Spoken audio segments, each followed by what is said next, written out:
据环球日报的报道，当地时间4月11号，美军和菲律宾30多年来最大规模肩并肩联合军事演习正式开幕了。而在这次演习之前呢，菲律宾还公布了美国即将在该国建立4个军事基地的消息。那么这些军事基地都在哪里呢？他们对美军而言又有什么战略意义呢？咱们接着往下看。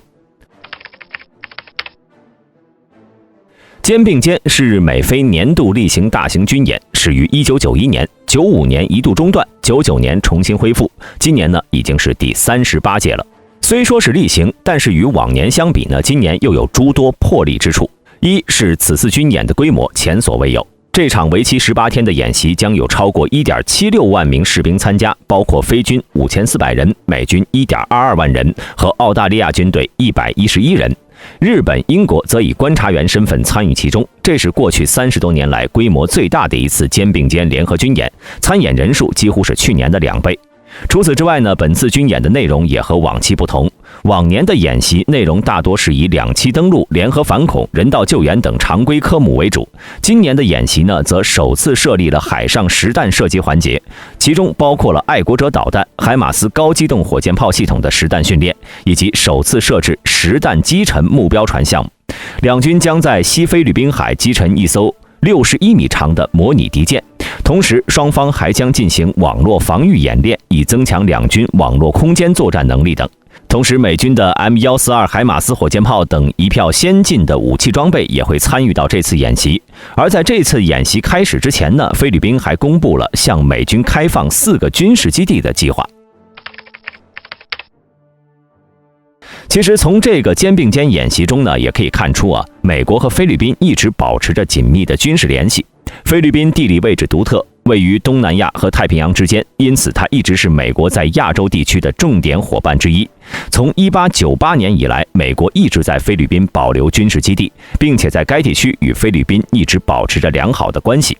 然而在2002年，由于某些原因导致美军长期存在的菲律宾克拉克空军基地和苏比克海军基地关闭，这意味着美国在菲律宾拥有的军事存在显著减少。此后，美国和菲律宾的军事关系开始逐渐恢复，但是却并没有达到之前的水平。但随着菲律宾现任总统小马克思上台后，美菲之间的关系就迅速升温。而这次新增的4个军事基地也是美菲关系的最好体现。那么这些军事基地都在哪里呢？根据2月份小马克思政府公布的方案来看呢，这次向美军开放的4个军事基地分别是位于吕宋岛最北端卡加延省的米卡洛奥西亚斯海军基地、拉洛空军基地和位于吕宋岛东部伊莎贝拉省的德拉克鲁兹军事基地，以及位于巴拉望省的巴拉巴克岛的军事基地。如果再加上2014年美国和菲律宾签署的加强防务合作协议中包括的5个军事基地，目前美军在菲律宾已经建立了9座军事基地了，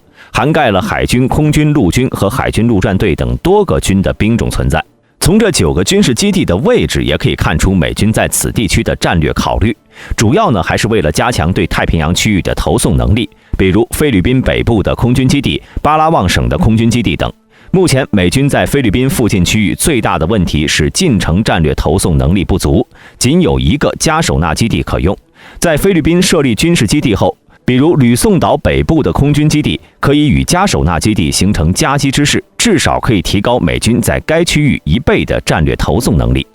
除此之外，这些军事基地还可以确保美军对附近海域的侦察探测能力，并且这次美军在巴拉巴克岛、吕宋岛设立的军事基地正好可以扼守三巴海峡、民都洛海峡和巴拉巴克海峡，只要部署海上巡逻和侦察飞机，就可以将菲律宾群岛附近尽收眼底。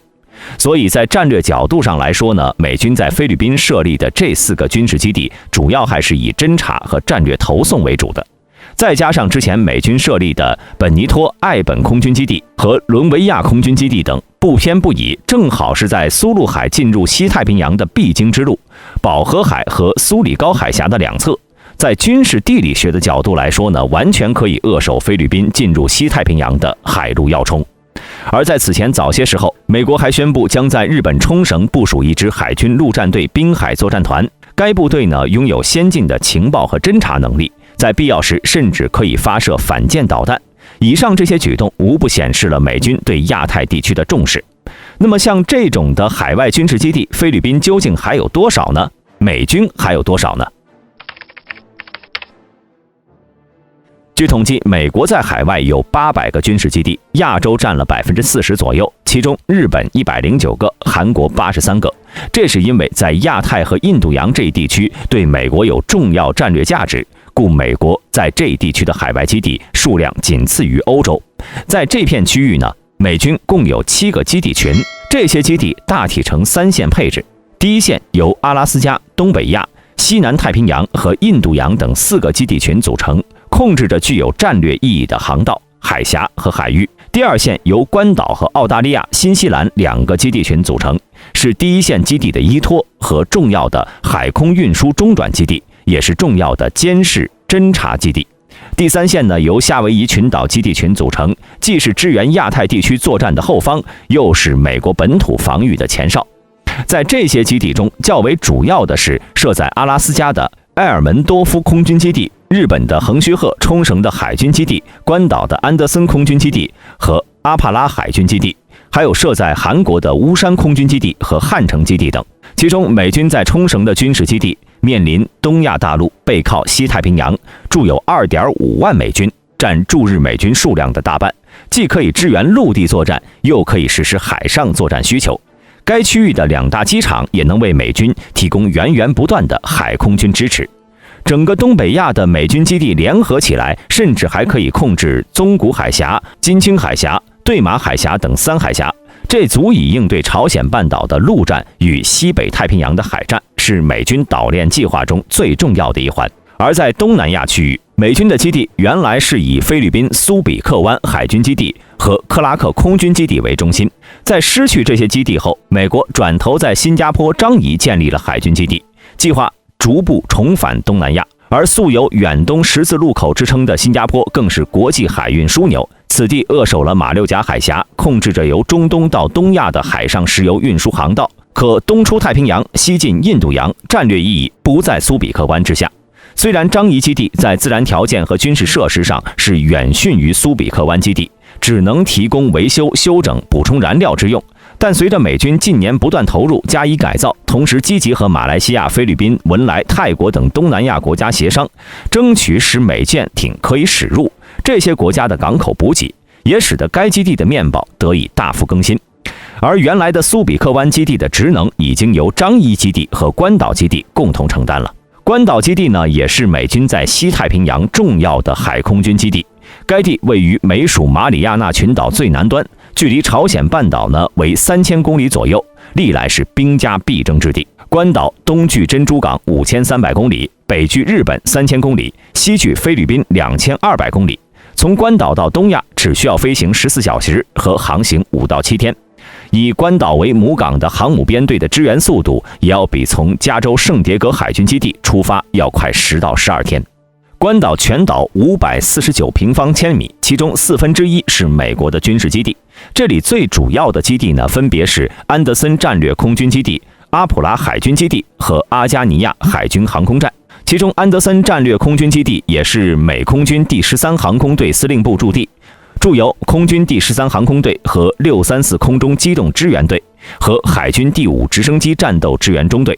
是美战略空军在西太平洋的指挥中心、前沿基地，并且安德森空军基地内还部署了可以覆盖整个亚太的64枚空射巡航导弹。该基地最多可以容纳150架 B-52轰炸机。在二战、朝鲜战争、越南战争和海湾战争中，安德森空军基地都是重型轰炸机部队的驻地。而关岛的海军基地则有阿普拉海军战略核潜艇基地，这是美军在西太平洋唯一的核潜艇基地，也是美国海军第5、第7舰队舰艇维修补给、停泊休整的基地。而阿加尼亚海军航空站内呢，可以容纳180架飞机，是美海军航空兵在西太平洋主要的侦察和反潜基地，能够为航母舰载机和海军飞机提供保障。此外，美海军在关岛设置有地面控制站，依托海底电缆和卫星通信手段，与西太平洋和印度洋的舰艇保持联系，保障美五角大楼和太平洋舰队司令部的指挥活动。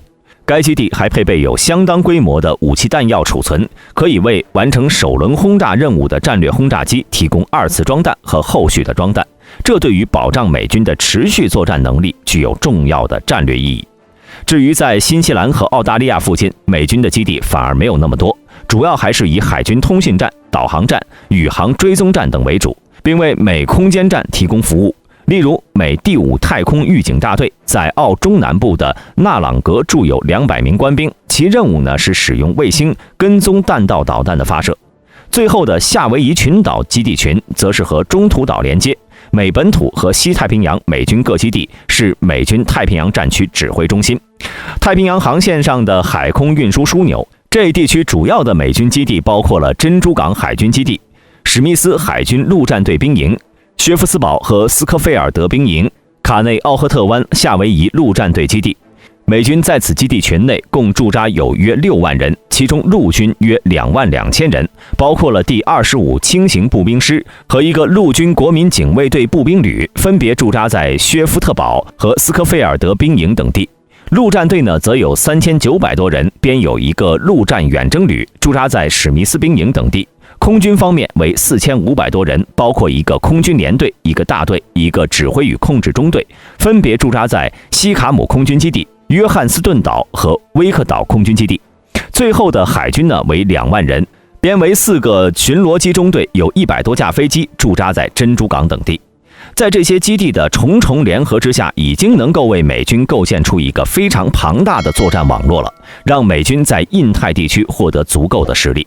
大家对于这次美军在菲律宾新增基地都有什么看法？欢迎在下方的评论区留言。喜欢本频道的朋友，请点击下方的订阅按钮。我们下期再见。